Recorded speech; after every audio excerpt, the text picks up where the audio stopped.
Hello everyone and welcome to my channel once again. I am Dr. Bongreat and this is my channel Bongreat1 TV. Please, if today is your first time for being on this channel, don't forget to subscribe to my channel and turn on the notification bell so that anytime I drop a new video, you may be the first person to enjoy that wonderful moment. Alright, today I'm here to educate you on all what you need to know about pension trustees, all what you need to know about the pension trustees and then how they operate. Are you getting it? So all the pension trustees operate the same way, just that sometimes there's a little diversity in their operations, but in the nutshell, they all operate the same way. Why am I saying this? Let's take the SNIT for instance. For the SNIT, if you start investing over there, let's say they deduct your money from the controller accountant department and decide to save that money for you for the future. So maybe if you are at the ages of, let's say, 55 to 60 years and then you go on retirement, that is the money that they are going to give to you little by bit. Please, are you getting it? Yeah. So with the pension trustees, this time around, there have been so many pension trustees out there and all of them operating in a different dimension. But the most common thing among them is that they all operate in something we call a tier. And with a tier, they have tier 1, tier 2, tier 3. Are you getting it? Some even have tier 4. And every tier talks about the policies which is governing it. Are you getting it? In its operation. So when you talk about, let's say, the tier 1 can be sometimes how the SNIT operates. That is, whenever you will just deducting money from you, or let's say if you are a private worker, you'll be saving with them small. And when you are 60 years, you go to them, you let them know, you sign some documents, and they begin to pay you every month. Are you getting it? That is the money that you have invested with them or you have saved with them. They will take a portion and then be given to you until you die. So when you die and maybe there is still money, then it means that your case or your next generation is going to profit from it. That is how the SNIT operates. So in the tier 1, it is very common among the pension trustees. That is how they all operate. But they having a tier 2, and in their tier 2, they have a policy that maybe if you start saving with us, or let's say investing with us, the monies that you started investing, maybe if you are at the ages of 55 to 60 years, you will come, you sign some documents, and then you claim all your money, and then that is it. Meaning that they are not going to pay you every month. All the money that you've saved for 60 good years, or maybe all the money that you have saved for, let's say, 30 good years, they are going to give you all that money. So if it's like, let's say, 10,000 Ghana cedis, they will give all of them to you, and then you take it away for 60 years. That is how the tier 2 sometimes operate for most pension trustees.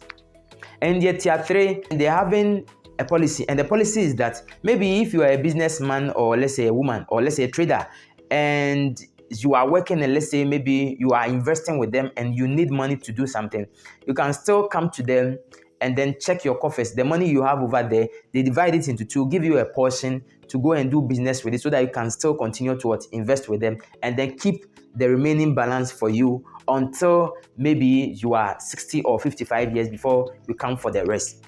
And they are having another tier which is in the same that tier 3, and that is maybe you begin to save with them or you begin to invest with them for some years. And when the year is up and then maybe you feel like maybe my duration is up, I need that money, you just go to them, you explain to them that you want to take all your money, you sign some documents, and then they cash the money into your account within some few weeks, let's say a week or 2. Are you getting this? So that is all about the pension trustee. That's how they operate. So maybe if you're a young youth out there and then you started saving, you can decide to visit one of these pension trustees and then know their policies which is governing them in terms of the tiers. Are you getting it? And see a tier which you think it may be profitable to you, adopt it and begin investing small. Within some few years to come, can go for that money and then begin establishing a business with it. Are you getting it? So that is the first thing that you need to know about the pension trustees. The second thing that you need to also know about the pension trustees is that their rates are not always the same. Their rate varies from time to time. So let's say maybe in the year 1, if you had 15%, that doesn't mean that in the same second year you are going to have that 15%. Maybe in the second year it can rise up to, let's say, 20%. At the same time, maybe in the year 3 it can rise up again to, let's say, 27% for the rate. And let's say maybe year 4 or year 5 it can reduce down to, let's say, 16% and more. Are you getting it? So this is how their rate also functions. Their rates are not always fixed. It varies from time to time. I know someone may be wondering how is the mode of transaction is. All right, with the pension trustees, I think most of them are using some apps that they operate with. Are you getting it? And the apps make it very easier for you to save or invest with them. So maybe just like normal MTN mobile money, Vodafone cash, and other banks, you can go there and then you make your deposit into their account and then you are there. Are you getting it? I know somebody may be asking, how much money do I need so that I'll be able to work with a pension trustee? You see, you need a minimum of, let's say, 20 Ghana cedis, and then you are through. You just go there, you register with them, you make a 20 cedis deposit, and then you are there. The rest is yours. The rest is your discipline, your persistency, and then your commitment. That's every day you need to discipline yourself that when I get money, I'm going to save or invest some.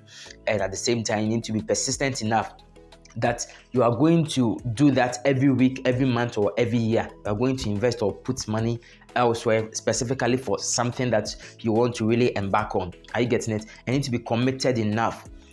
If that duration that you set for yourself is not up, don't try to go and then take your money. That is the reason why they are having their policies govern it in the tiers. So in some tiers, you don't have access to the money until a specific duration is up. And in some tiers, it's very flexible for you to go and then get your money.